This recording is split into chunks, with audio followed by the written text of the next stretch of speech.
welcome to the Culture Cast. I'm Chris Dashew, and I'm joined by my two friends. We're actually on Zoom together. It's super weird, especially for Father Malone at the moment. As always, from Scary Stories We Tell, Jess Byard. Hello. And from Dark Destinations and Dreams for Sale and Chronicles from the Crypt and from Zach Bagan's Haunted Museum, at one point, not anymore, Father Malone. Hey, what's going on? Man of the cloth, Father Malone. You the man. Yeah, as Richard claims, you're a man of the cloth, and we're just going to go with it. I am. It's true. And Hal Holbrook's dead, so now you are Father Malone. I've inherited the mantle. Father Malone is dead. Long live Father Malone. So, on this episode of the Culture Cast, we're going to be talking about a movie called Do the Right Thing. If you've never seen it, you should probably watch it before the three of us talk about it.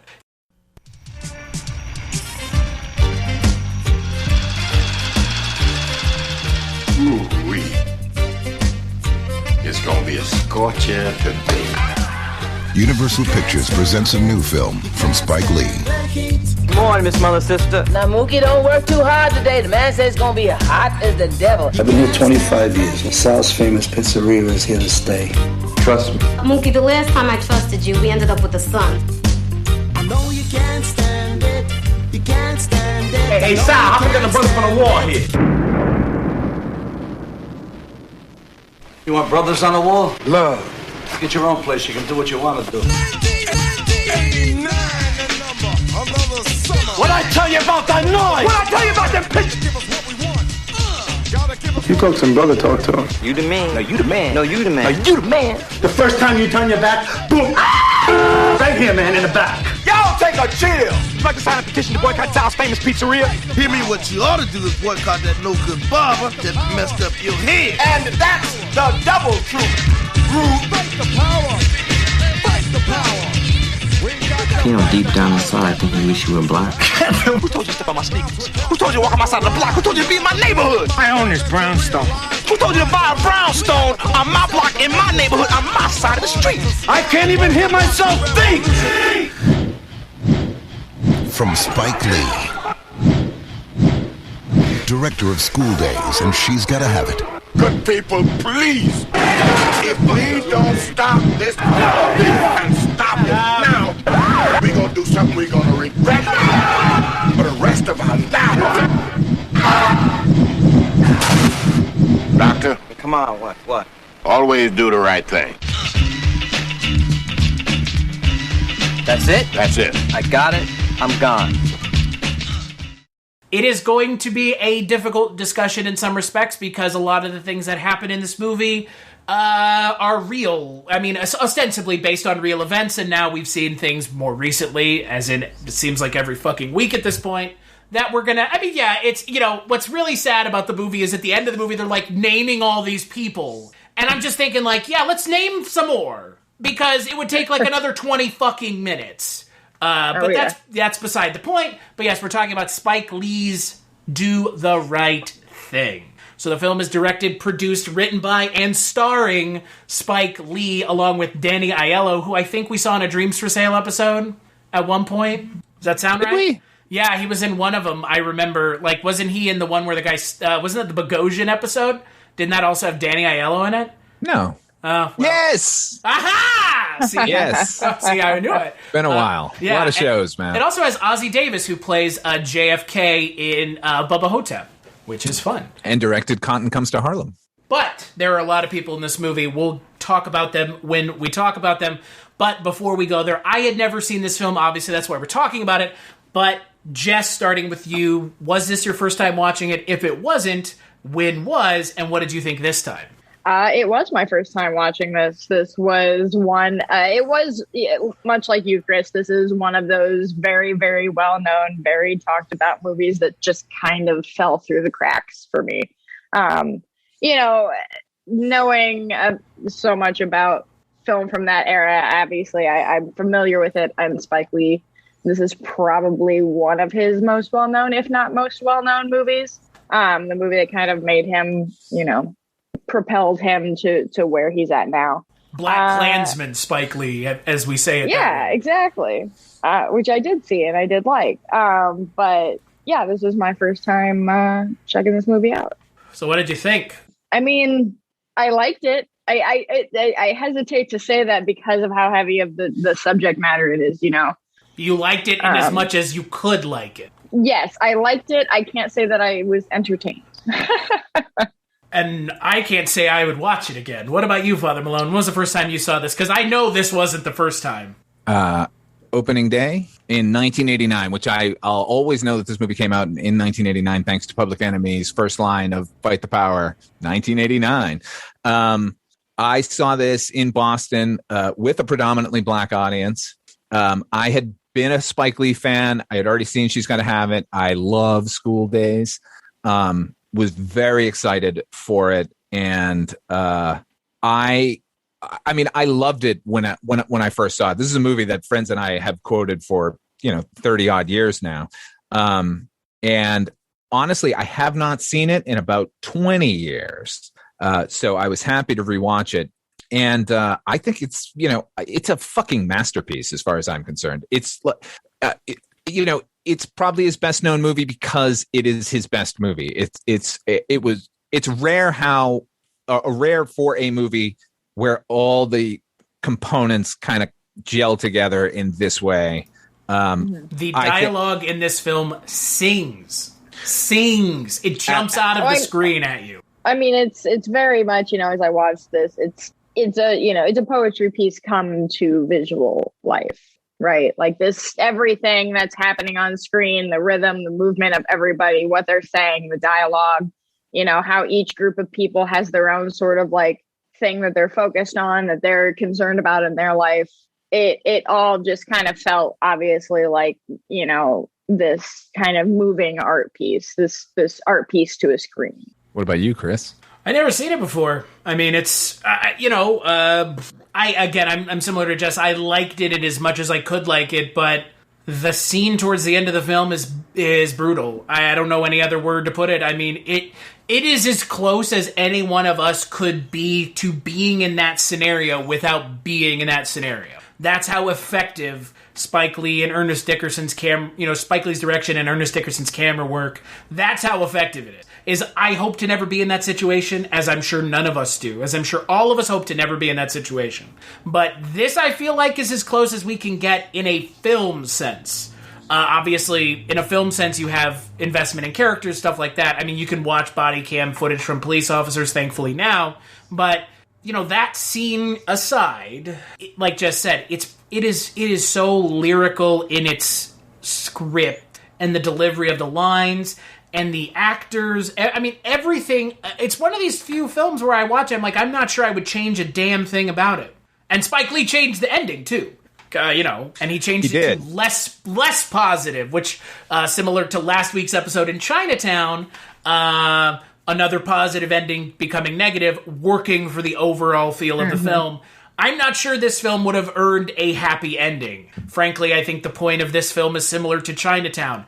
It is what it is. It happens here all the time. What are we supposed to do about it? The happy ending you're talking about is that initially Sal and Mookie were supposed to embrace and sort of put aside their differences, which does seem false. But, having rewatched it last night, it does seem to me at the end of their little conversation, they've not necessarily put aside any racial divide or the fact of what just happened, but they do seem to be good with each other. Like they go from very angry to sort of rationally talking. And I don't have any doubt that if Sal had reopened his pizzeria right there, he would not have had a problem hiring Mookie again. Yeah. And it's at the end of the film where they're going back and forth. I mean, we've all had that fight with our friends where it's like back and forth. And you're just like, oh, fuck it. Like, it doesn't matter. It doesn't matter because nobody won in this movie. Everybody lost. I mean, well, I mean, that's sort of the interesting point that they make, over and over again, where there's racial and, cultural tensions in every group, just in this one neighborhood on this one street.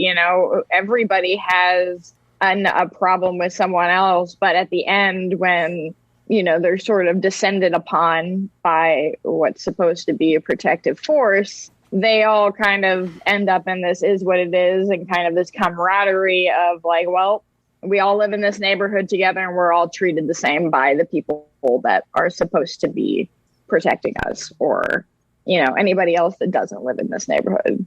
So it's sort of, you know, they almost kind of put aside their differences, but not in such like a corny way as it would have been like if they actually, you know, embraced and had a nice little hug it out session. I can't imagine writing the script for this film and writing that scene at the end and being like, yeah, this makes sense.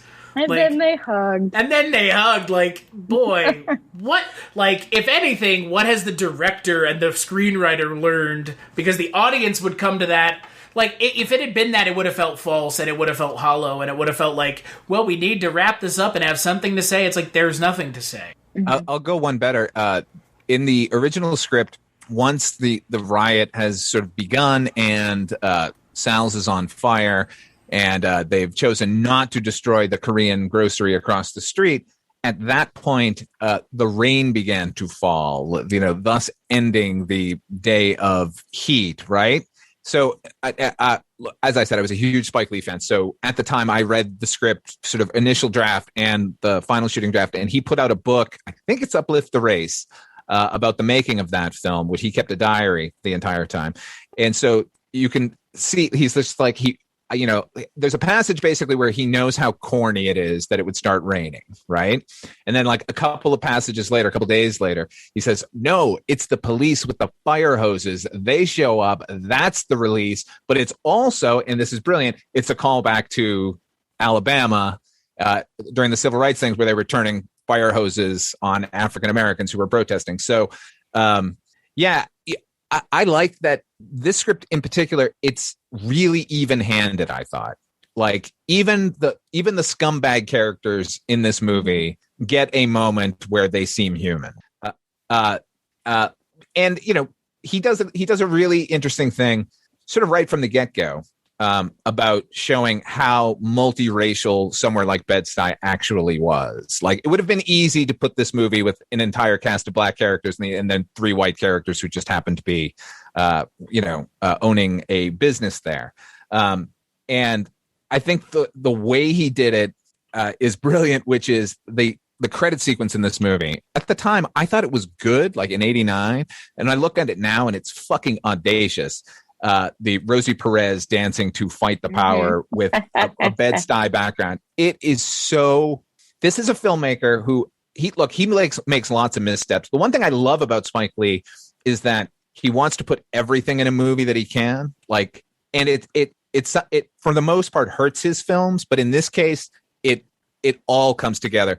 And as a filmmaker, like he uses sort of every camera trick and every camera technique possible. A lot of Dutch angles in this. a lot of like sort of like, you know, pointing up at the sky, turning everyone into like monoliths, and you know, a lot of long shots in the first act when everyone's sort of being civil to each other, and then the camera gets tighter and tighter, and everyone gets sweatier and sweatier as it goes on.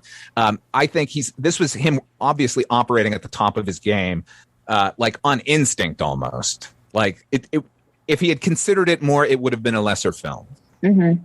And I think it also really works because you do have a street filled with disparate characters. So it doesn't feel like you're shoehorning in the kind of older African-American character, the kind of sage of wisdom character, right, and then kind of the simple character, like the Smiley character, and then you have the Radio Raheem character. It doesn't feel disparate because all the characters are disparate in their own kind of existences, and they all have we're in this slice of life, you know, setup that unfortunately the slice of life that we're viewing is one that's really, you know, really forgotten and really just not at all paid attention to by society outside of it, other than in its negative connotations and its negative perceptions that everyone else is having of this one place.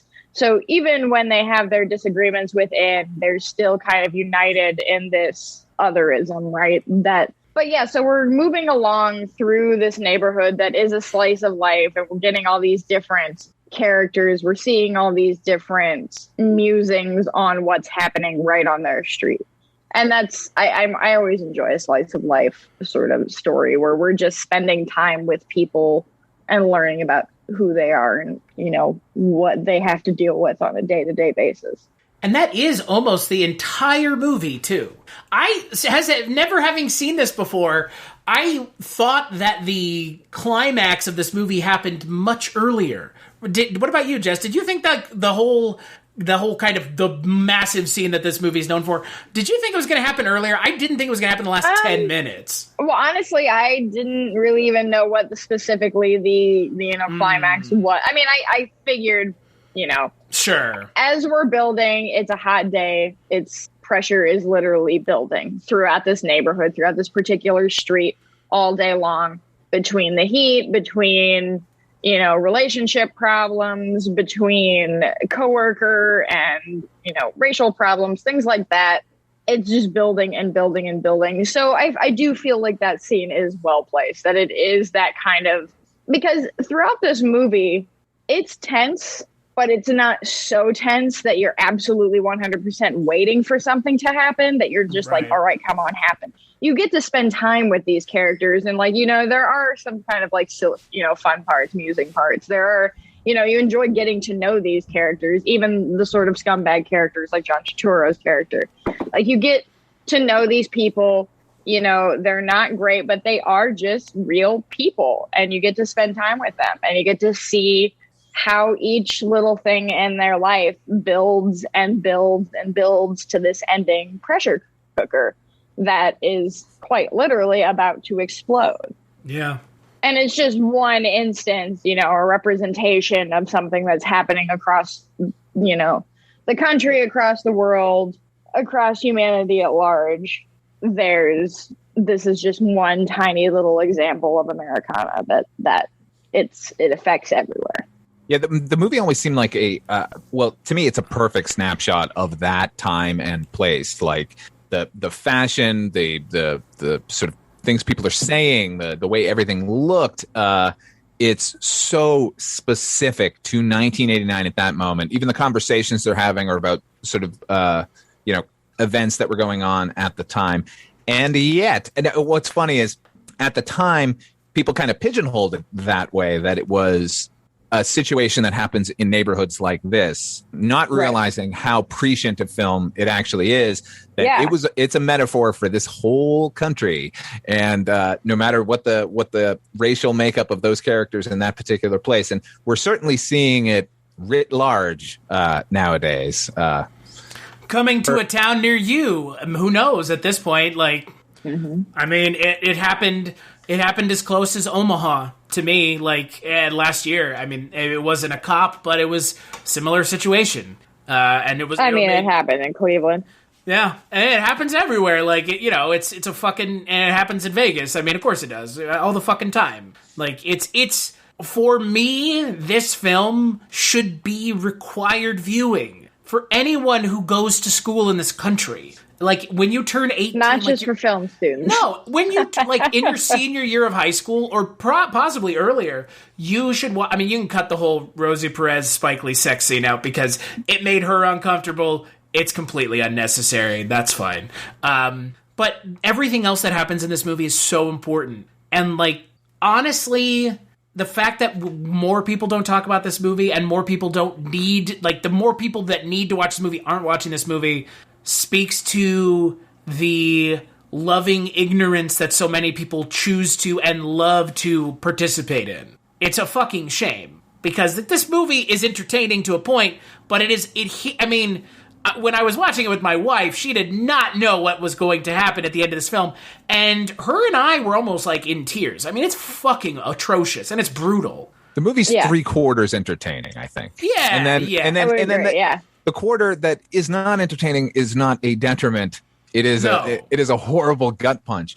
Yeah. But you know, the entertaining parts in this film are very entertaining. Yeah. Like this is a very smartly written script, And I like a lot of these characters. Like, I want to hang out with a lot of these characters, even some of the more incendiary ones. Bugging out, Giancarlo Esposito is so fucking funny and charming and like disarming, and he has this slice of revolutionary in him.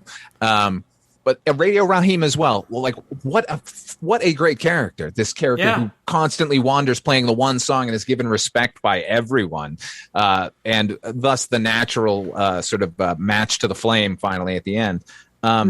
So the movie is entertaining as like Taxi Driver is entertaining. Like, sure. I'm gonna watch it again. Like, no question about it. I'm not gonna pop it in if I'm like, just want to forget about the world for a little while. But it'll remind you of the world real quick. Yeah, but it's good to know this movie's out there, man. Like, could I just for 1 second talk about that sex scene, right? Sure. Yeah, I'm surprised you're actually taking issue with the sex scene. Or you're bringing it up. It's interesting. I want to hear this. Well, I'm bringing it up for a couple of reasons, and that is, like Rosie Perez has sort of, said she was uncomfortable doing it. This was her first thing. She was not an actress. Sure. And it's saying to somebody that you're going to have them naked in a scene theoretically seems okay, and then you're on the set and there's a fucking camera and a bunch of people and everything. Right. So I get her perspective, but having read Spike Lee's diaries, like while he was writing it, like he wanted that piece to be as integral as all the other pieces in the movie. These two characters sort of coming together, and in he like, instead of like igniting her, like cooling her down. And I think his original sort of shot list went out the window once he realized how she was uncomfortable with it. So suddenly it's about her knees and her ankles. You know what I mean? They still get the gratuitous tit shot. It seems gratuitous now because it's just plugged in there, whereas originally it was supposed to be more organic. The other thing is like quite gratuitous. Yeah. But yeah, in the current quite gratuitous. But here's the thing: the entire scene is unnecessary until it gets to the shot of his lips in the foreground and hers in the background, like sort of silhouetted with light, and the conversation they have there. That to me is sexier than anything else he was attempting. So, I do think he had the right intentions with filming the scene, but like once he realized it was foiled, should have figured, oh, this shot is enough there.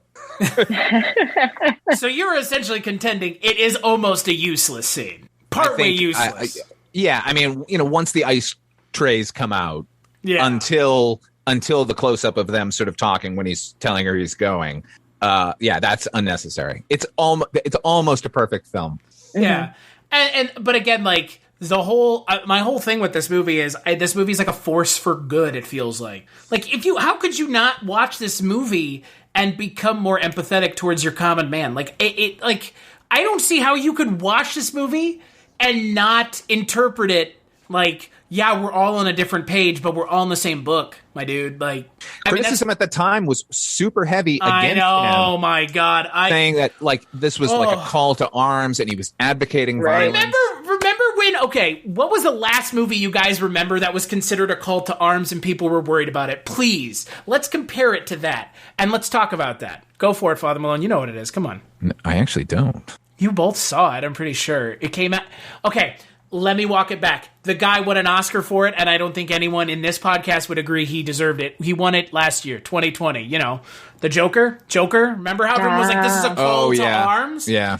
That movie actually felt like a call to arms. It kind of did. The criticism that was leveled against this movie is apt in this case. Whereas the criticism at the time felt very... As Spike Lee has said it himself, very racist. Oh, it is completely racist. Because the thing with Joker was they were just saying like, people might do it, but they weren't saying it's a bunch of incel white boys that might do it. Because if you say that now, it's racist. Right. So you just say everybody's pissed. It's like, okay.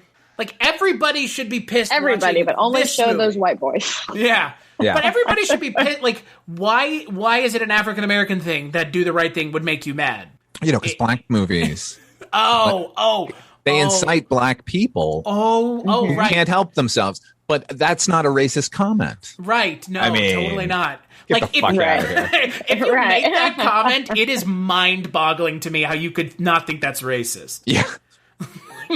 And yeah, like reading those reviews, it just fucking blew my mind. I was like, what are you're saying, like a call to arms? Like, yeah, it should be a call to arms for all of us.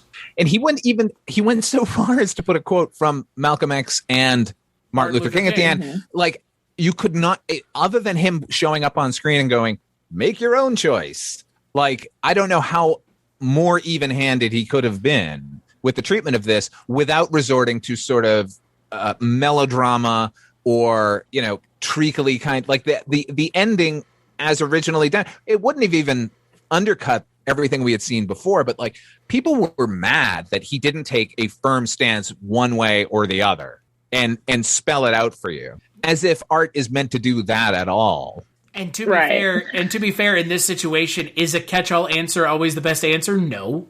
Not like, with something as kind of as touchy and as important a subject as, I guess now, what the fuck do we call this now? Life versus property? I mean, is that this fucking discussion here? Is your store is more important than human life? Like, Spike Lee has always said, like, not one black person has come up and asked me if Mookie did the right thing. Yeah, by throwing the trash can. Yeah, and like, it is the right thing. It was 100% the right thing, because the next scene in this movie, if he doesn't throw the trash can, is that guy's being beaten to death. Who, Sal? Danny Aiello, 100%. Yeah. That's the thing. Like, and Spike Lee has said, like, my intention there was Mookie was so filled with rage that his friend Radio Raheem just died. That was the trigger that made him throw the trash can in. But as all good art is, it's interpretable. And if he hadn't done that, you're absolutely right. Sal would be dead right now. So they all three would be, probably. Yeah. Did he do the right thing though? Yes. Is it? Yeah. Yes. Absolutely. I would say so. Yeah. Like, why is it even a question? How can you how can you watch this movie and not think that? Like, how unsophisticated do you have to be to not find that to be an easy to find answer? I'm not trying to be a dickhead. It's like, it's not even hard to fucking look at. I've said this before and I'll say it again. It costs nothing to be a good human being, but it feels like it costs more than everything else for human beings to have to put up with you being an asshole. We pay the price for you being an asshole. It costs nothing. Look at the last year. Yeah, look at the last fucking year. We've all aged 10 years in the last year because we've been having to listen to every motherfucking dickhead on the planet go, well, 1% is 1% and 1% is fine. And it's like, oh, except when the vaccine comes out, it has a 1% death rate for using the vaccine, and now it's a problem. Fuck you. What are you, psychotic? You going in circles? Do you even understand your own argument? No. It's exhausting. I'm exhausted, guys. Don't let rationality get in the way of their, petty and stupid grudges against everyone. All the time. Yeah. For zero reason. and it's the old joke, like, you put 5 people in a room, they won't elect a president, but they'll figure out which one to hate. Yeah, exactly. Right. Do you know what the crazy thing to me about this movie is? This movie was nominated for Best Supporting Actor in Screenplay. What? I mean, come on. You know what won that year? Best Picture? Oh, God, please hurt me more. Driving Miss Daisy. Oh. Driving. It's like the punchline you didn't know is coming. Sugary movie on racism. That's weird. Driving Miss Daisy won a couple of years ago, didn't it? Well, I mean, the Academy is much more comfortable with Morgan with a magical Negro teaching an old white woman the power of love. Yeah. Uh-huh. Yeah, the Green Book or whatever. I would say exactly. Tim Burton's Batman deserved Best Picture over my Driving Miss Daisy. I talk about a movie I will never watch again. Driving Miss Daisy also won for Best Actress, too. Oh, didn't it? It was so good. It was so good. I've never seen it because I've don't hate myself. It's a butt of too many jokes for me to watch at this point, right? Dan Aykroyd's good in it. Yeah. Oh, Dan Aykroyd's in it. Yeah. He's the one who hires Morgan Freeman. I was like, is that why you watched it? Yeah. Actually, yeah. I mean, look, this to me is yet another movie in a long line of movies that adds to that argument of, do film critics and folks who talk about movies objectively, do they ultimately know what they're talking about? No, not at all. And the ones who did get it at the time, who work for things like New York Times and shit. Yeah, like the ones who got it at the time, it feels like maybe they're even overpraising in a way. You know what I mean? Like just so they can seem like they're with it. Like, this was cool white person. That yeah. So do the right thing and gets it, man. But that's all criticism. I'm woke. Yeah. Before woke. How can you really evaluate something? I mean, you can draw a conclusion or two about a movie, but a film like this, like there's a lot to unpack. Yeah. So, right. This idea that these critics, and as a projectionist, I used to run critic screenings all the time in Los Angeles. Like all the major film critics would show up, and it's like 10 o'clock in the morning.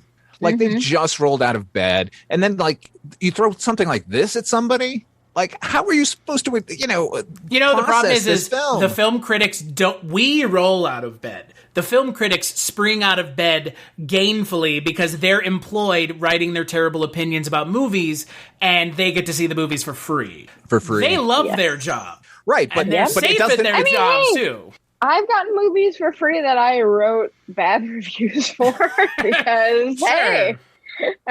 Fuck the man. but like this, I do think that if this movie came out today, I think that it would be a prime example of a movie that would get jumped all over for being like, don't put your politics in movies. Movies need to stay in their lane. Filmmakers shouldn't have a message. Yeah, but this was made in 1989, and it's the same, like literally the exact same thing that happens to Radio Raheem happened to George Floyd. Basically the same exact thing. Radio Raheem gets killed with a club against his throat, and George Floyd was, obviously, we've all seen it 100 million times, he was kneeled on. And it's the same thing, and it was made 30 plus years ago. Yeah. It's horrifying when a movie like this is predicting the future by talking about how bad the past was.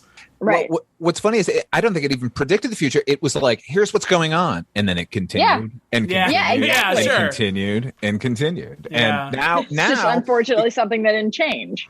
Yeah. And well, I mean, now at least we have much more access sort of individually now that we're all connected by the internet and such. So now people are maybe recognizing that it's happening and having to face it, So, yeah, I mean, prescient, but not so much. Like this is America. To your point, we've talked, Jess, you brought up George Floyd, obviously, and this is being recorded in kind of at the tail end of the George Floyd trial. I have watched none of it because I can't bring myself to beat myself up more every day than I already do. But like you said, Father Malone, it just keeps happening. And it's happened like 3 times like this year. Yeah. Yeah, it's just something that is, and Chris, you'd say that you would like this to be required viewing, and sure, so would I. But I think that there would still be plenty of people who would just wall it, just like, I don't know, that doesn't happen. This is a movie, and they would probably sound very similar to that. Yeah. Look, again, at the end of the day, it's. Shit. There's people who get the wrong message from They Live. It's true. Which seems impossible, but but yet here we are. Right. It's like the conservatives screaming about keep your politics out of my music at Rage Against the Machine. Yeah. Yeah. Are you fuckers out of your mind, or are you trying to be? Is this The Onion made real life, or are you just that stupid? And we're all living in The Onion these days. The darkest timeline, as they would say. Let me just address something about this movie. There are some positives to this film.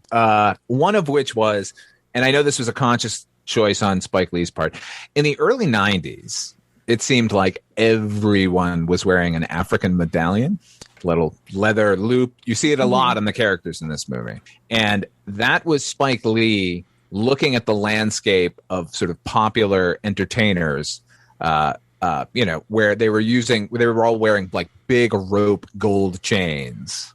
And he was like, that's so fucked up that we're sort of chasing this illusion of wealth. Let me see if I can flip it. And he fucking did.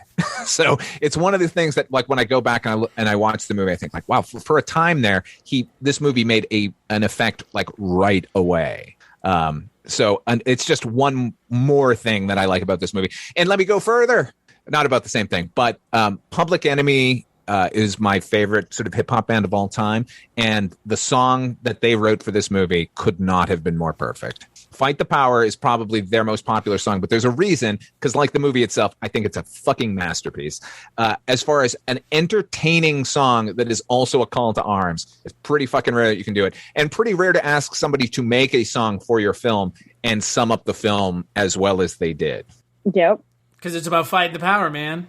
Whatever power it is, fight it. You know, Elvis was a hero to most. Elvis never did no drugs.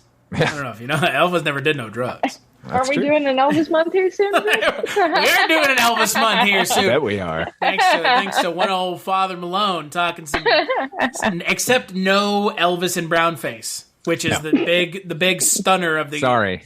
Out of respect for Do the Right Thing. Out of respect for all of us, man. Out of respect for humanity. We're gonna skip brown face to Elvis. I will say though, you've mentioned this a couple of times, Father Malone. Like, and Jess, you've mentioned it as well. The cast in this movie, right? I mean, I had this discussion last week on Chinatown. Directors in their movies sometimes does not work. Roman Polanski in Chinatown's okay. Quentin Tarantino, no. Stay away. You could just probably just don't do movies at all. But that's just me. He's good in From Dusk Till Dawn. Can I just say that? Yeah, sure. But like that's a good. Because he's playing a creep. Well, because he's playing himself. That's fine. It worked. It worked. Yeah. That's the thing. Like these Alfred directors who Hitchcock stick themselves in movies, most of the time they suck, including Spike Lee. Except in this movie. I think he's fucking perfect in this movie. Yeah. He's like disinterested just enough. Yes. Like what a great proxy for the audience. Mm-hmm. Spike Lee's just genuinely disinterested in anything but what he's got going on in front of him at that moment persona. He's like, whatever. Like, whatever. Just, I'm here. I just need to get paid. Let's just go. Pay me my fucking money.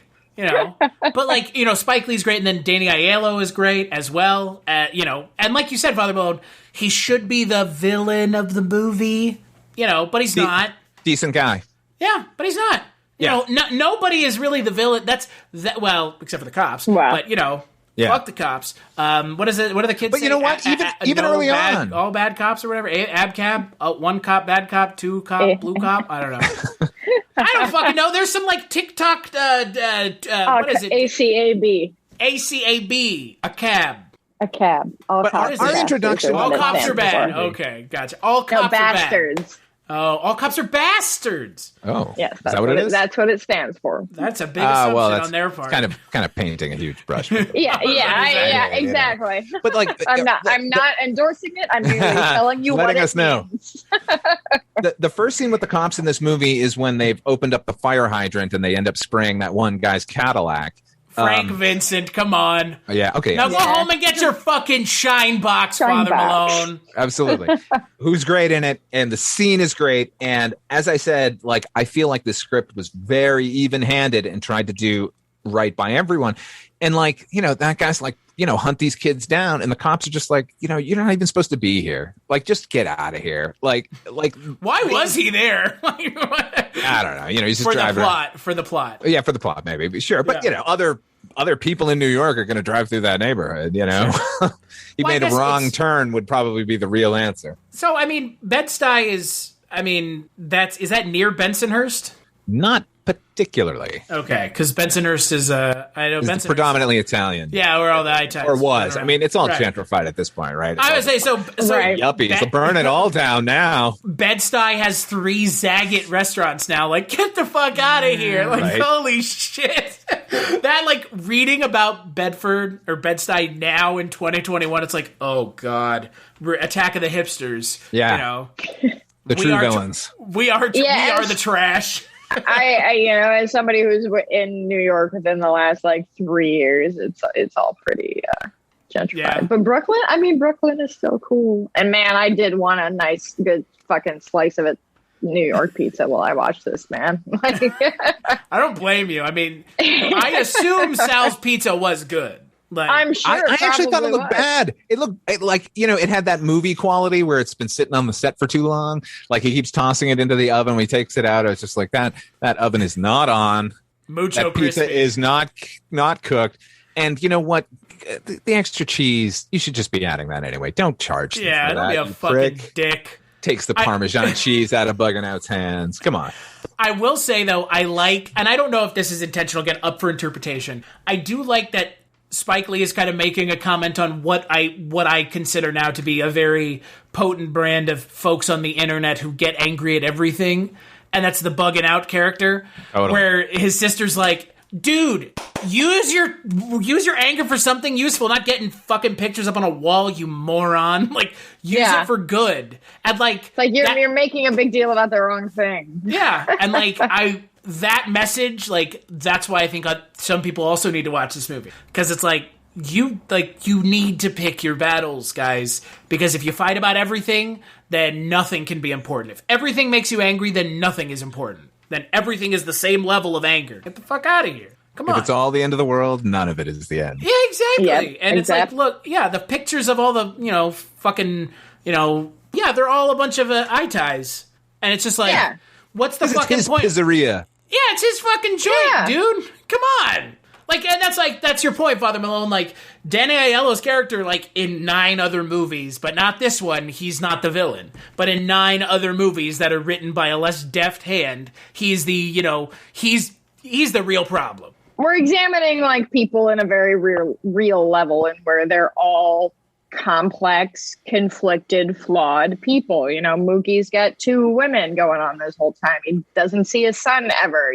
He's just kind of, like you said, he's indifferent to anything unless it's happening right in front of his face. Does that make him a bad person? No, it doesn't. But he's not like this, hero that we're, rooting for this whole movie. Obviously we're rooting for, but he's not, going out there trying to make this big difference. He's just trying to live his life. And that's what everybody is trying to do in this movie.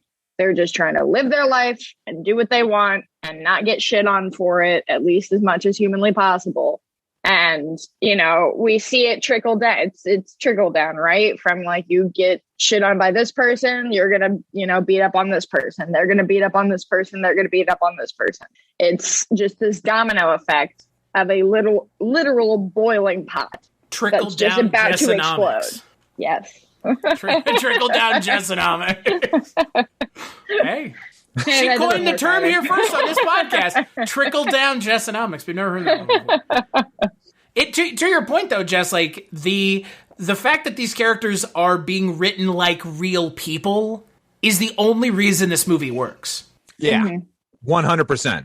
Yeah, if we were following like real character, like archetype type, it would not work. It would not have the same weight. It would not feel the same way at all. No. If you broke this movie into any of its components and focused on that, it would be a melodramatic nightmare. Yeah. It would be it would be unbearable. That's what I was talking about sort of at the top, where like for some reason all the interconnecting parts in this movie like separately are garbage, but put them all together and it's a work of art. And I know I keep sort of hammering like what a good filmmaker Spike Lee was. He continues to be, but not at this level. Like the Radio Raheem scene, like he sort of pops up occasionally in the first act, but we don't really get introduced to him as who the guy is. It's not until that love-hate scene, which I rewound it and watched it again because that's one take where the camera comes in on the 2 of them talking and then switches to this point of view shot. And like once this has happened, the sort of point of view, I thought it was interesting that whenever anyone is really hurling racial epithets from then on, it becomes a POV shot in the movie, which is a great choice where it makes you the sort of recipient of the racism. So I don't know where I'm going with this other than like, Spike Lee was a muscular filmmaker at one point in his life, man. And like he just knows what to do with that camera. Yeah, I mean, that putting you in that like first person POV is so smart. It's so fucking smart. It's again, it goes back to that scene, the Radio Raheem scene. It's like if you put someone in that person's point of view, it's impossible to look away. Like force someone to look at it. Don't ask them to look away. Don't tell them to look away. Force them to look at it. Because that's the only way. Like that's the thing. Like you mentioned, Jess, about the George Floyd thing. I haven't with all these horrifying things that have happened in the last, since I've been alive, since you've been alive, Father Malone, I don't remember as many people seeing it. No. As I did with this, with what happened with George Floyd. And yeah, I know I'm discounting maybe Rodney King a little bit. Well, but I mean, that's with the advent of social media and camera phones, right?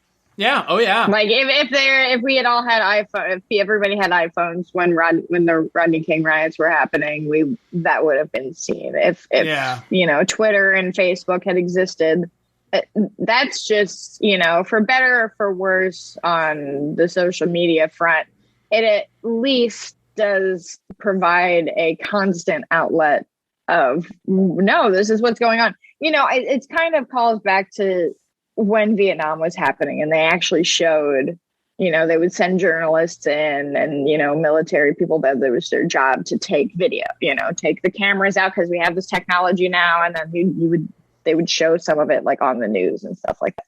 They stopped doing that because obviously it scares people and they don't want to not have they don't want people to be anti-war. It's weird how people don't want to go to war all of a sudden when they see the jungles burning, huh? Right. And when people's limbs are being blown off. Yeah. But, this, I think from until now, we just didn't have the technology that had the access to make us see it all the time.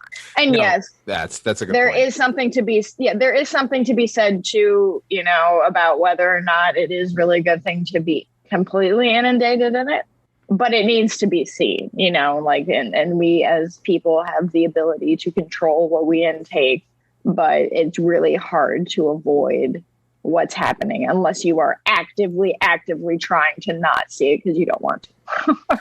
I mean, you would think if people keep getting water dumped on them in a pool and the pool keeps rising around them, they would want to get out eventually and drain the pool of all of the shit. No draining of the swamp here, but draining the pool of the water that is the bile of the racism of this country. You think someone would want to do something at some point, but yet here we are. Well, let me say about the fact that we're so inundated with it, it's a heavy burden that every time we open an application, we're going to be informed of the latest racial atrocity in this country. Or school shooting, or anything else. But, it's kind of a double-edged sword in that. Well, if it bleeds, it leads. Yeah.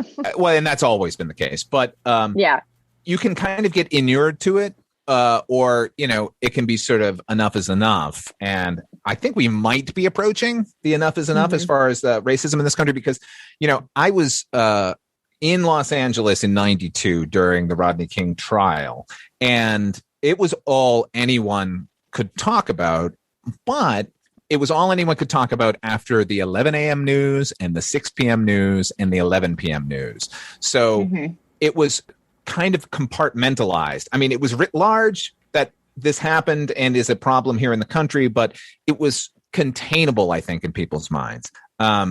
And even the riots, look, there's plenty of footage of the riots. I was there. I saw a lot of it. And I think that the general consensus after it happened was, well, things are going to have to change now. But for most people, it was, a couple of days of a news feed and then back to my life in whatever part of the country you're in. And now I don't have to deal with it. So I kind of think that as wearying as it is to be inundated with the racial tensions going on in this country, it's probably beneficial. Yeah.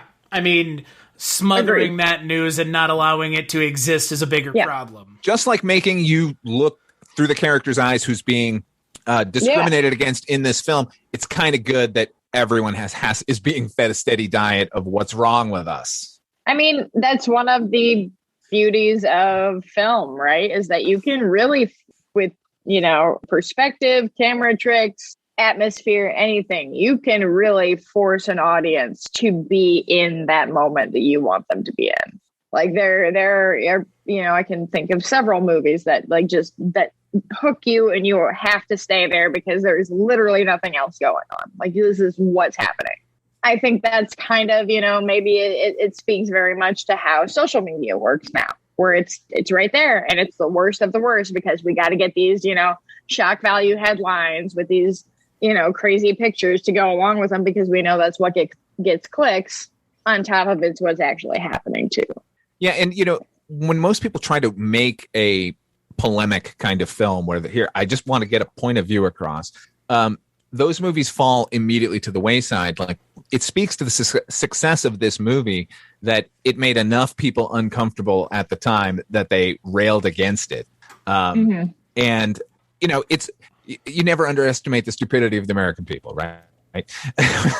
And when they're forced with a script that is this even balanced and ambiguous, I mean, ambiguity has to be like, you know, the greatest fear of most Americans, right? Because then they're going to actually have to draw their own conclusions, which this movie does in, you know, droves. So yeah, we what is it? We as American film watchers don't really like films that don't have definite endings.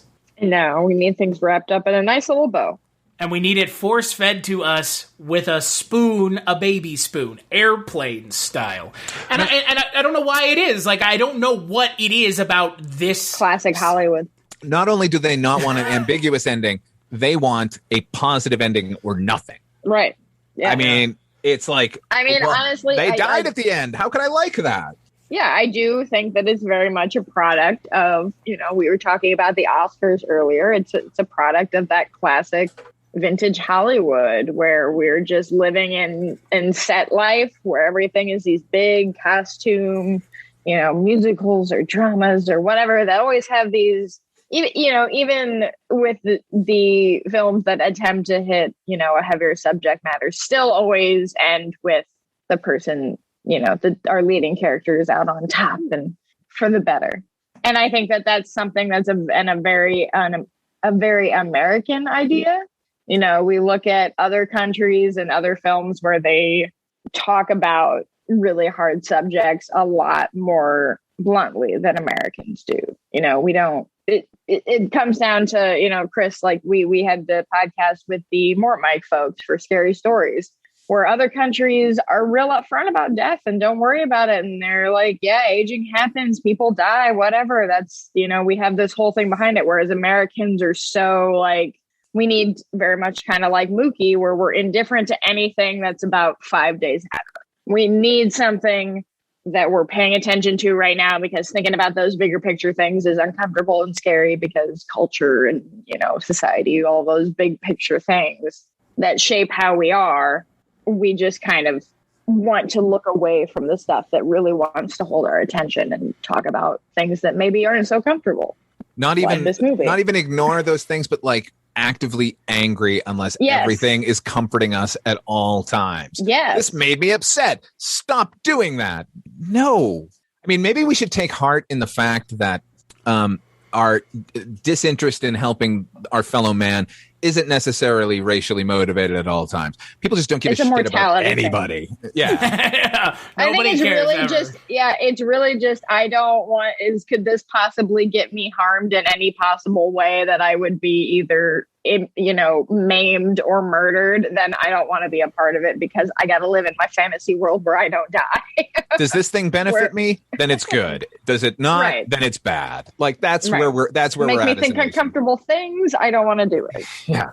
And it's unfortunate because, and I think to your point, Father Malone, and I think that in Jess, your point as well, with American cinema, it is so much, and you know, you see it now, we've all heard it, maybe, we've had to deal with people saying it, but in this country, we also don't treat movies and other pieces of art like important things that could have a message that we could learn from. It's treated as, oh, you make movies, duh! Like, that's you make cool entertainment. Thing. Yeah, or like podcasting, isn't that fun?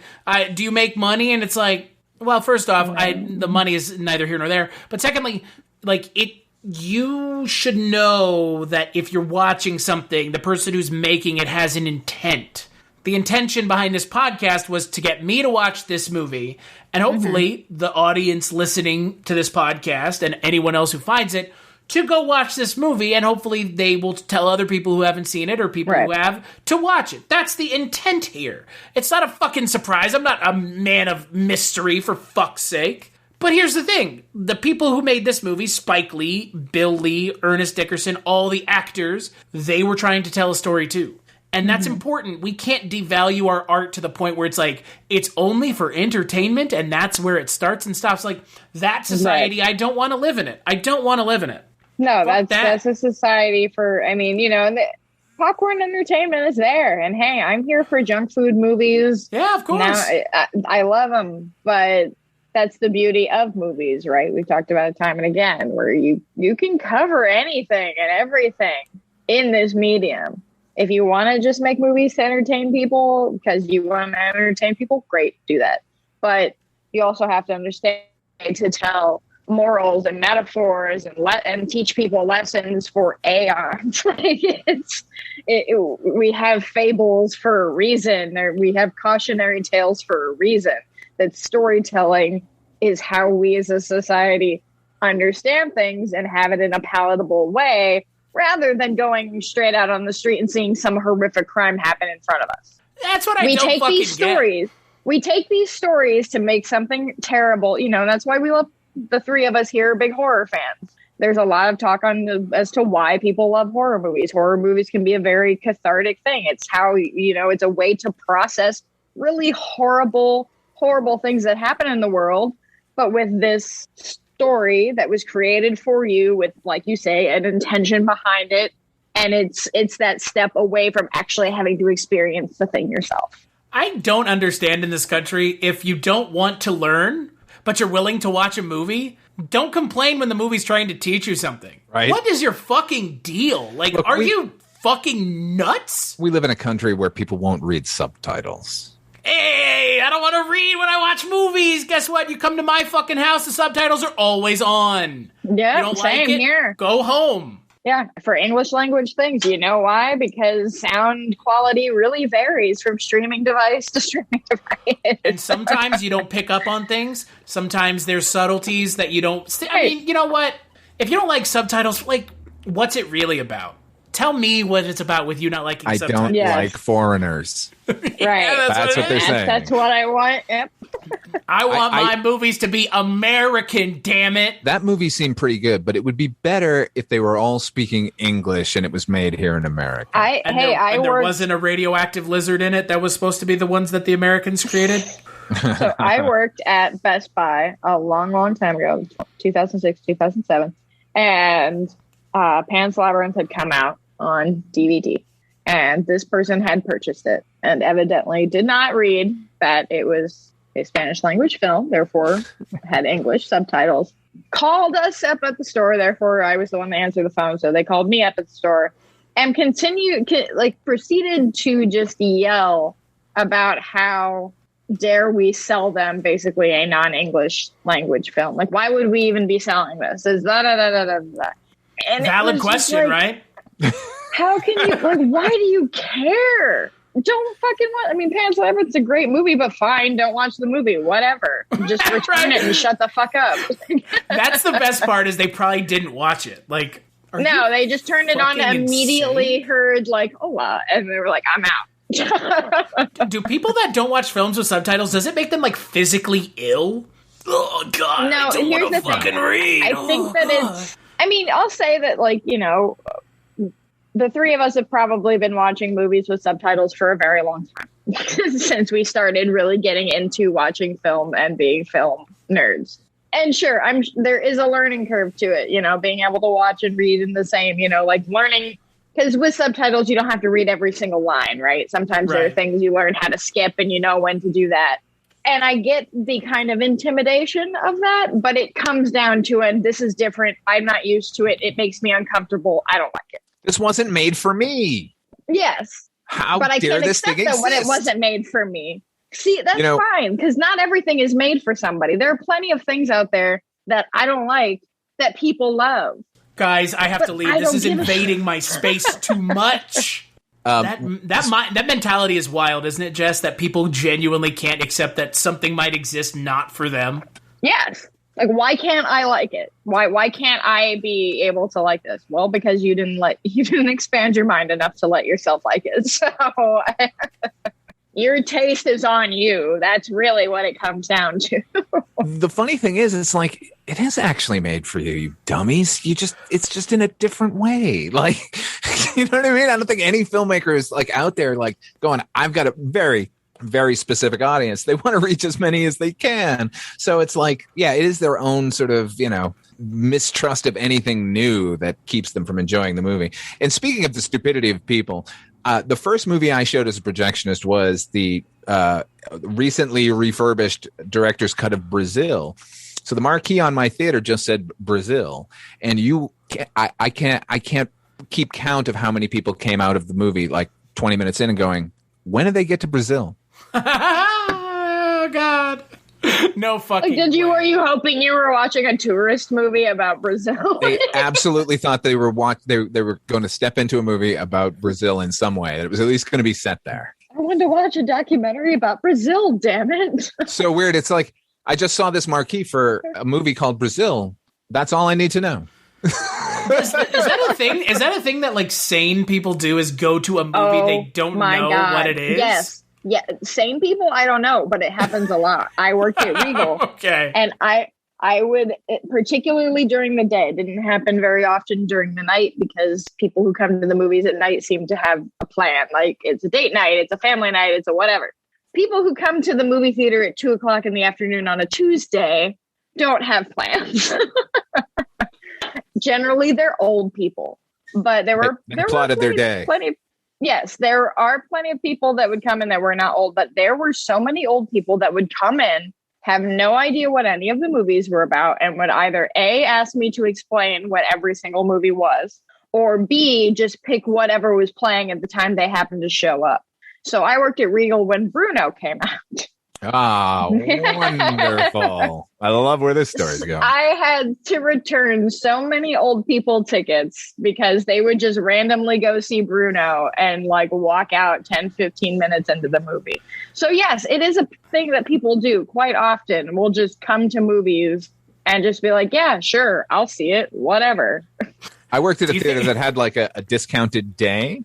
So those days we would sell out everything. Yeah. And so people would show up at like 7:00 to see the movie that they had chosen. It was sold out. Their second choice was sold out. Their third choice was sold out. But here's a movie that's open and it's not going to cost them a lot. So they're going to see it. And then they want their money back because they were not expecting what they were going to get. Mm-hmm. So they didn't like The Sorrow and the Pity?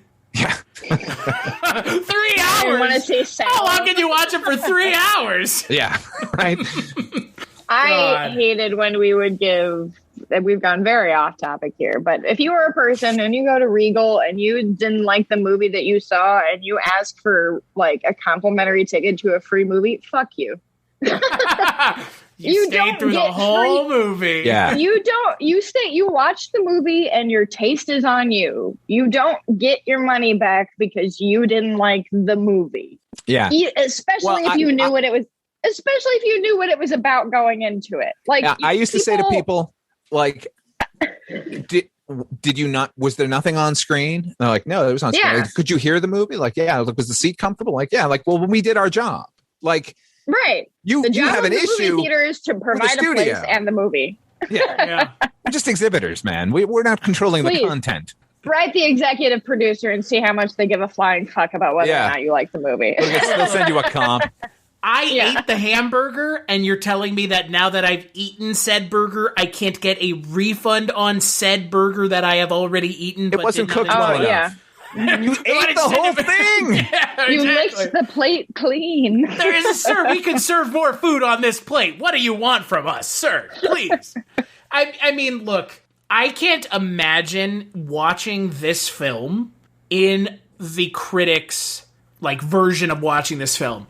Because, man, if you're one of those critics that was like, this is a call to arms, like, they were probably so uncomfortable looking around, making sure, like, seeing who was watching what they were doing. Because, again, like, with a movie like this, while I agree that you need to be careful with your opinion on it, you shouldn't be afraid to be honest.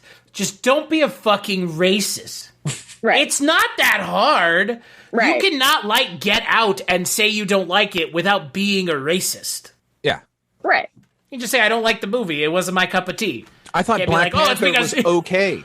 Yeah, me too. I'm mean, on record saying Black Panther's okay. It's an okay movie. Yeah. I'm not racist because I thought it was a lesser Marvel film.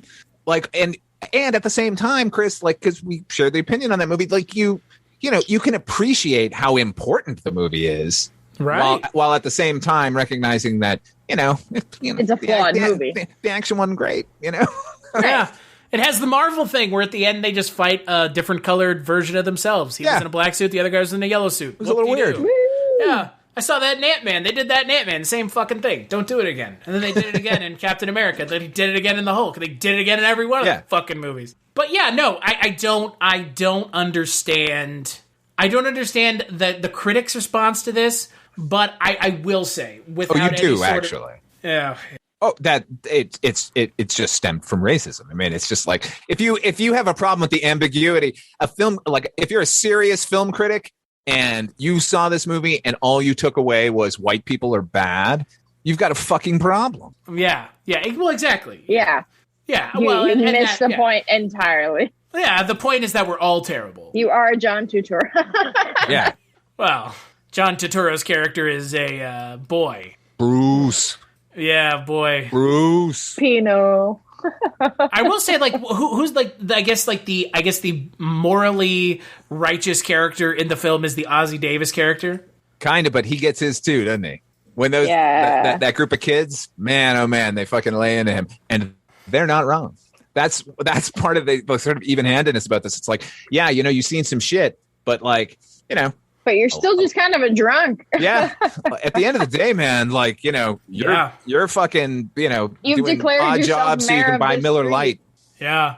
And Samuel L. Jackson's in this movie. We didn't even talk about that. Wake up. As Senior Love Day. Something I always admired about this film is at the end of School Days, which ends kind of badly, but is still a good movie. The last line is Lawrence Fishburne turns to the camera and says, "Wake up." And then his next film starts with Samuel Jackson repeating the same line. I thought that was a nice little circularity there. I just like that Samuel Jackson's in this movie and he's not the main character. He's not just even really a character. No. He's like almost kind of like a narrator. Yeah. Like a Greek That chorus. kind of purpose. Yeah, the chorus. Yeah. I mean, again, this is, I don't know if like you said, Father Malone, I don't know if I'll rewatch this again anytime soon, but it is definitely a movie that I will tell more people to watch and be like, you guys need to watch this. Because, like, if this movie doesn't have an effect on you, fuck. Yeah, it's a perfect movie in that way. Like the way Texas Chainsaw Massacre, the Tobe Hooper film, the original, like it's a perfect movie. But I thought you meant the most recent one. Oh yeah, well why are you clarifying? With the three of us, why are you clarifying? I know. Well, there are people listening. It's true. Like I'm on record. I'm never watching that movie again because it works so well. I just feel on edge and disgusted and repulsed. And at the end of it, I'm like, Jesus Christ, what an experience! But I'm not going back to it. I feel the same way about Requiem for a Dream. Yeah, I'm with you on that too. Don't need to watch it again. I'm cool. It was it did what it needed to do, but why do I want to go back to that place? Right. It's not I recognize the artistry place. without necessarily putting it on my to-do list. You know what my movie is? Henry. Portrait of a Serial Killer. I'm with you on that too. That's a pretty rough one too. Yeah, I watched it once, and I think my review on the website, when the website was still a thing, and I used to write for it, I think my review was "fuck this movie." I mean, like it's like one of the few movies where I was just like, Jesus Christ, like I can't. Yeah, I was so fucking creeped out at the end of it by Michael Rooker's performance. I was just like, I'm done. And the sad thing is, I should rewatch it because I would probably enjoy it now more than I did then. I don't know if there's any enjoyment to be had. Yeah, I don't know that enjoyment. Somebody enjoys not the word. Somebody enjoys it. It's not me, but I bet somebody does. Jason loves Henry. Like it's one of his favorite movies, but I don't think that even he would categorize it as a joyful experience. Full of joy.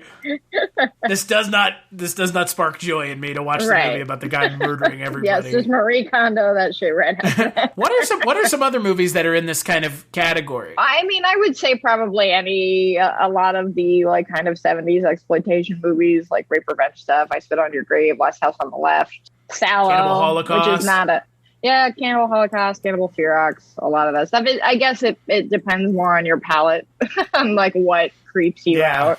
Well, yeah. I mean, I'm trying to think of like a more serious film. Like, I agree with you. I'm glad I watched all those Serbian movies. film. Yeah, no, because I don't really see the I don't know if artistry it's there. serious, but yeah. I mean, it feels like it's all shock value. If you believe the director, it's supposed to be serious. Oh yeah, okay, good for him. There's a movie called Necromantic. A German. I've seen it. We've done a podcast on it. It's fucking right now. great. I think that's I have Necromantic. I think it's a really good movie, and I'm never gonna watch it again. Why not? You know, it fucking creeped me out to the point of nausea. Yeah, I mean, if you've never heard of Necromantic, please go listen to the episode. Maybe don't watch, I don't know, maybe read the Wikipedia page about the movie first. No, definitely watch it without any foreknowledge. This man's not telling you to do this for no reason. 100% endorse that. Don't watch look it up cold. at all. Because, so that's watch the thing. it So cold. I was thinking about doing, and this is a little bit of sausage making for all y'all behind the scenes sausage lovers. I don't know where I was going with that. But you mean those fellow podcast people who do this? Yeah. I was thinking about makers. I was thinking about doing Disturbing December this year and doing like these fucking movies. But then I thought about like, do I really want to like bring that upon myself? Do you want to do a whole month, especially in the holiday month where it's already depressing as shit? I mean, I'm not depressed at the holidays. Are you? Sure. Yeah. Oh no, I totally. I don't know. Like, I mean, again, love the like, holidays. Yeah, but you don't like Christmas, the do you? Halloween holidays. Yeah, but I just turned Christmas into Halloween, and it all works. Well, that's right? fair. Yeah. But you know, like, I was like, do I really want to watch a bunch of like fucking disturbing? And it's like, you know, that's a journey you'll be taking alone. There'll be no guest host. Yeah, and that's the other Malone thing. that Like, month. I can, you know, I could get, you know, Mike White said he would do a couple. Of course he would. Yeah, he's a movie animal. Yeah, but like at the same time, it's you know, sitting here thinking about like watching this movie. I'm like, do I really want to spend another month of watching movies I don't want to watch again for an entire month? Who knows? Maybe you would want to watch all of them again. Maybe you'll hit like this weird, like, just like, oh my God, I absolutely love these movies. I would think it'd be by degrees, though, right? I mean, like, I'm going to watch this over Texas Chainsaw again. Like I said, I think 3/4 of this movie is wildly entertaining. I like these people. I like hanging out with them, and you know, it's pretty comedic too. People it really is. It's a very funny film, and you know, it's just that it's all leading toward a fucking nightmare, right? But like, you know, I think that's an acceptable. Like, it's not like I won't watch this movie again. Like, I was not so disturbed by the content, or its intent was not. Well, exactly. Its intent is not to watch people suffer. Right. Its intent is to watch people try and get through their day-to-day life, just like everybody else. And yes, it builds to this horrible thing that happens, but unfortunately, that is a part of their day-to-day life. You know, in a very real way. Right. But movies like I Spit on Your Grave or, you know, Henry or any of that, it's just watching people suffer who are going to continue to suffer and probably not get too much release, you know, or vengeance out of it. Rape revenge, different thing, but still it's people suffering until they get their big conclusion. Here, we're just watching people. It's upsetting to me that people get all bent out of shape about politics in movies and people having something to say, directors, you know, screenwriters having something to say in movies, but yet have no issue with Eli Roth, friend of Father Malone, you know, sticking a fucking drill through a dude's cock, putting shit through people's eyes and head and shit. People are like, whatever. Violence is cool. Hardcore. But, well, that's America, right? Yeah, sure is. Violence is cool. What bothers me about that whole sort of subset of films, the torture porn of the early 21st century, is that oh boy, that's a disturbing statement to say, right? Isn't it? Having grown up in the 1980s when slasher films were king, you kept hearing a refrain from not necessarily just the right, but you know, people who thought they had some sort of moral high ground and viewed this as deviant kind of entertainment. Say their names. Siskel and Ebert, dude. Yeah, I mean they're part of it. Like, but you know, I mean, there was a whole movement of like, you know, any critic that would be considered a critic would have been looking their nose down on horror in general. Right. I'm talking even beyond sort of critical assessment of the thing, where it's like, you could, you know, spend your time better than watching this, you know, unworthy entertainment. There were people like actively trying to suppress the entertainment. And their argument was that it was teaching a generation to be numbed to this kind of violence. And I railed against that, as anyone right thinking would. Like, your entertainment can, maybe change your mind a little bit, but it's not going to make anyone worse than they already were to begin with. The guy who's going to go out and shoot up a school was going to go shoot up the school. Like, he didn't need any sort of instigation. But I will say that as soon as that generation, my generation, became filmmakers, what did they do? They sort of reveled in the worst parts, in my mind, of those slasher films. So it's kind of like, maybe they were right a little bit. Yeah, like, I'm like, yeah, maybe. Well, I think that that's even a bigger discussion of what is horror and what makes horror. And there's that, idea of if there's not blood and guts and tits and gore, like, it's not a horror movie, which is just patently false. But it is that generation and that, 80s of slasher movies, like the being king, is where people get that idea. And it's also where people who criticize horror movies get the idea of what a horror movie is, too. Yeah. It's no longer. And then if they see something like The Witch or something that comes from A24 or whatever, then it's not horror. It's a thriller. It's a thriller. Yeah. Oh, I love that distinction. It's a come on. thriller. It's elevated. A psychological drama.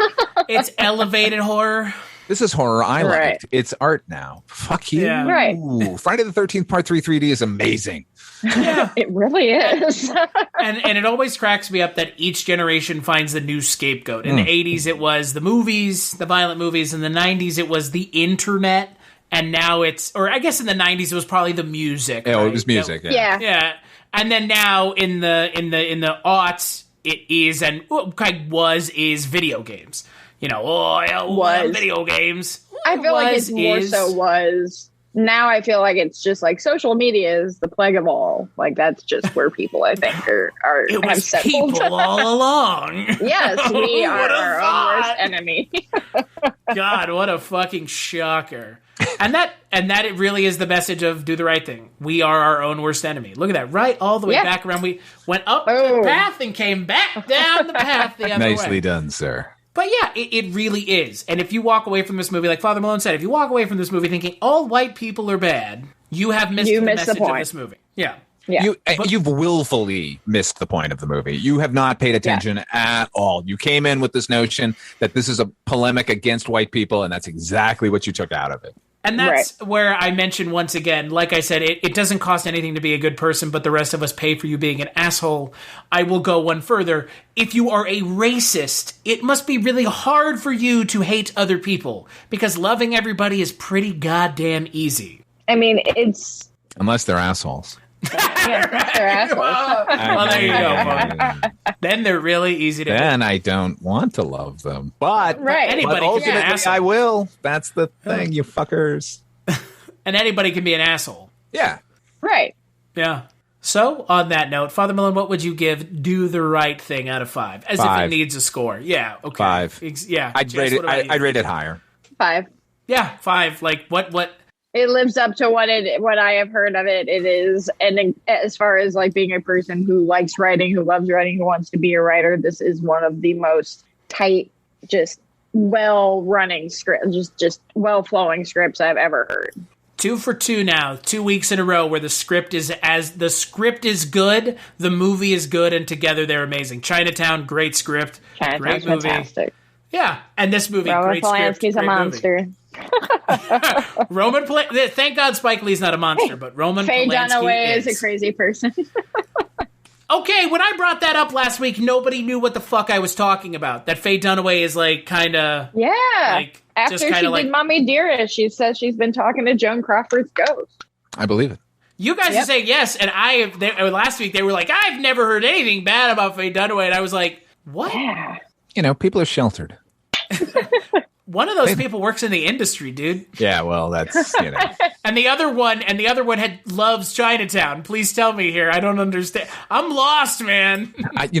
I've got such monomania that when I like get interested in something, I need to know every goddamn thing about it. And I gotta say, it's like I understand most people aren't that way, but it still shocks me that they're not. It kind of shocks me that, like, and this is a completely off tangent, but speaking of times that we worked at movie theaters and things like that, when I worked at Regal, the Nightmare on Elm Street remake came out. It's awful, whatever. But there were people that would come in and like had no idea that it was a remake, who were very clearly around when the first one came out.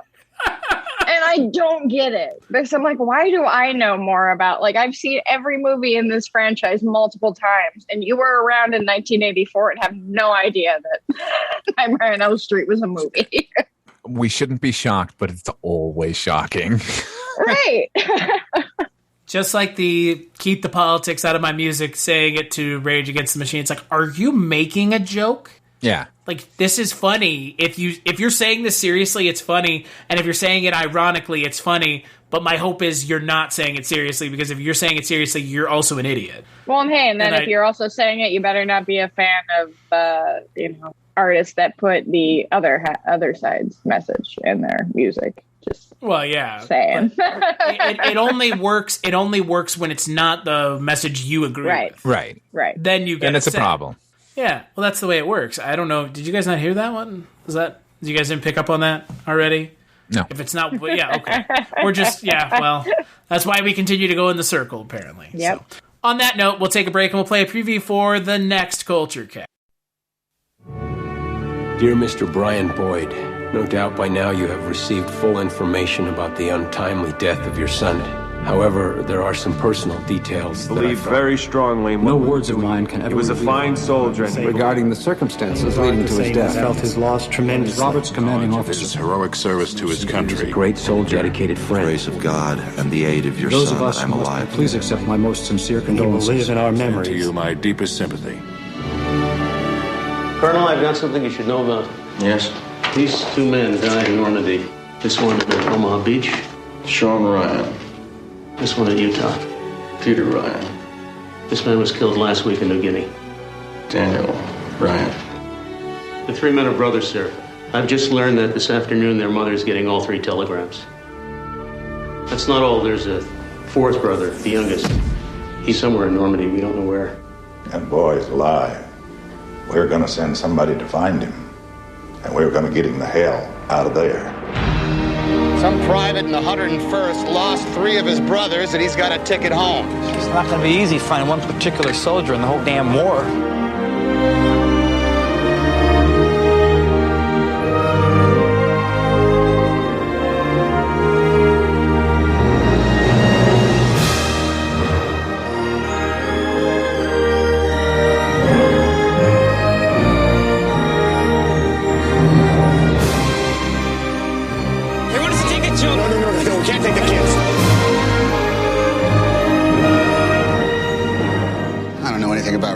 Just a name, but if finding him so he can go home, if that earns me the right to get back to my wife, well then, that's my mission.